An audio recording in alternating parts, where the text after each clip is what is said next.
किसान की सोच। एक समय की बात है। एक गांव में एक किसान रहता था जिसका नाम रामू था।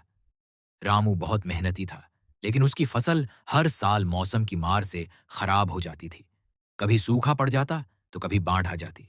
गांव के बाकी किसान भी यही सोचते थे कि उनकी किस्मत खराब है और वे मौसम के आगे बेबस हैं। एक साल फिर से सूखे की शुरुआत हुई। गांव के सभी किसान निराश हो गए, लेकिन रामू ने इस बार कुछ अलग सोचा। उसने सोचा, अगर मैं मौसम को नहीं बदल सकता, तो क्या मैं अपनी सोच को नहीं बदल सकता? उसने तय किया कि वह इस बार हार नहीं मानेगा। रामू ने गांव के बड़े बूढ़ों से बात की और पुरानी तकनीकों के बारे में जानकारी जुटाई। उसने यह भी देखा कि पास के एक शहर में कुछ नई तरह की खेती हो रही है, जहां पानी की कम जरूरत होती है।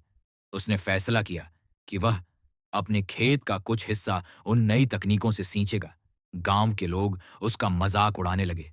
अरे रामू, तू अपनी मेहनत और पैसे दोनों बर्बाद करेगा। लेकिन रामू ने किसी की बात नहीं सुनी। उसने दिन रात मेहनत की। उसने अपने खेत में पानी बचाने के लिए ड्रिप इरिगेशन का इस्तेमाल किया और ऐसी फसलें लगाईं जिन्हें कम पानी की जरूरत होती थी। उसने अपने खेत में एक छोटा तालाब भी बनाया ताकि बारिश का पानी जमा हो सके। सूखा बढ़ता गया, लेकिन रामू के खेत में हरियाली बनी रही।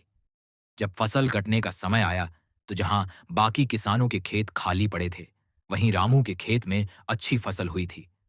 गांव के लोग हैरान थे। उन्होंने रामू से पूछा, ये सब कैसे हुआ? रामू ने मुस्कुराते हुए कहा, मैंने मौसम से नहीं, अपनी पुरानी सोच से लड़ाई लड़ी।